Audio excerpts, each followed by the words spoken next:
dans une vidéo exclusive que je vais vous présenter aujourd'hui. Et cette vidéo, je vous invite à regarder jusqu'à la fin.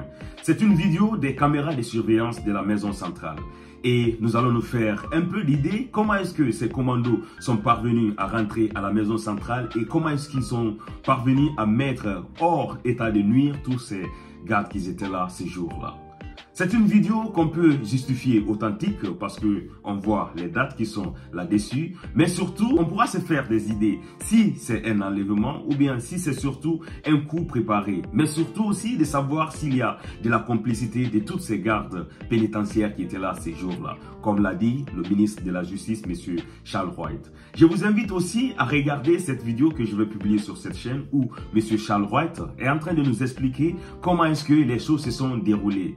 Nous voyons des images ici, nous pourrons nous faire des idées et ne pas compter surtout sur l'analyse de quelqu'un. Bonjour et bienvenue à tous dans cette nouvelle vidéo. Je suis Gaspard et si c'est la première fois que vous regardez une de mes vidéos, n'oubliez pas de vous abonner, partager puisque ça pourrait intéresser aussi d'autres personnes.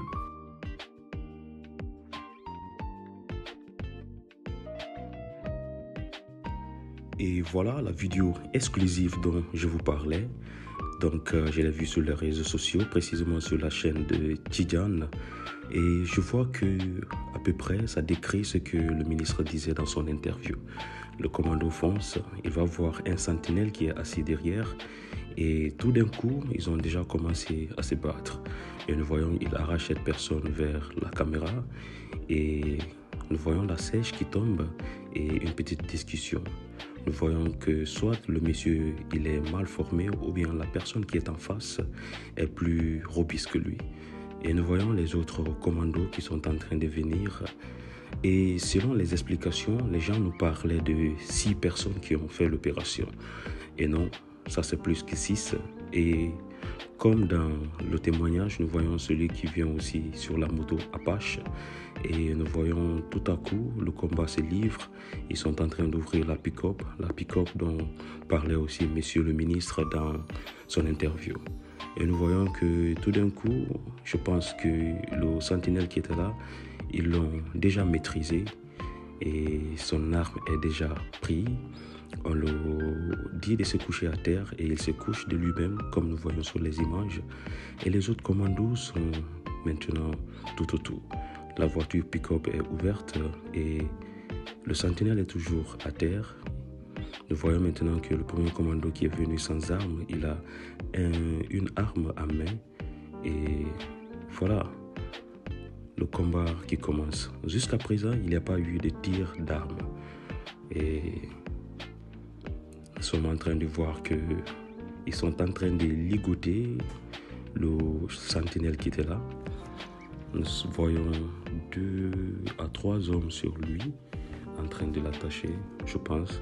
Et les autres commandos, nous les voyons plus près de la cour. Et je pense que d'autres sont déjà à l'intérieur de la cour. Essayons de regarder aussi dans cette vidéo la date qui est là. Donc c'était le 4 novembre 2023 et l'heure c'est 4h40. Donc précisément, c'est ce que en fait le témoin dont j'ai publié la vidéo avait dit. Et nous voyons les autres qui viennent. Il y a même un qui vient en boubou pour dire que vraiment c'était quand même d'une aisance ou bien voilà, les gens avaient déjà tracé mieux le terrain. Donc ça nous pousse aussi à croire exactement que ce qu'ils disent, que les commandos étaient déjà à l'intérieur ou bien tout à l'alentour de la prison. Donc ça nous prouve que c'est vrai.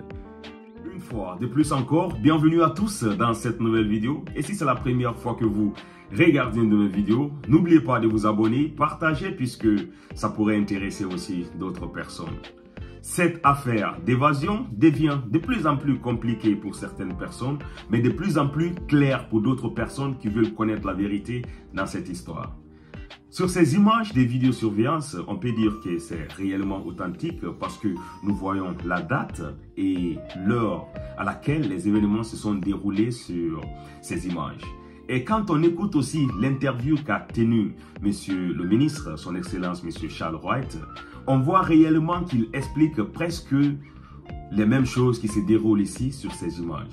Il nous parle de pick-up, il nous parle aussi des commandes mis hors état de nuire, ces gardes qui étaient là, mais de façon très simple. Et quand on voit aussi comment est-ce que ces gens-là ont opéré dans cette vidéo, on se dit réellement que c'est professionnel.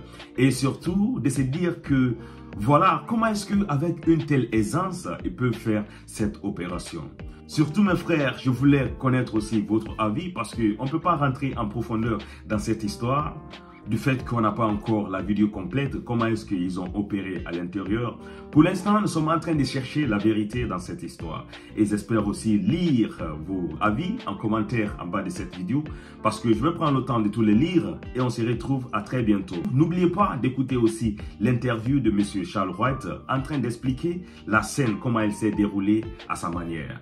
Et à notre manière, nous sommes en train de voir aussi des images et on va se faire des idées si réellement c'est un enlèvement ou bien si c'est un coup préparé.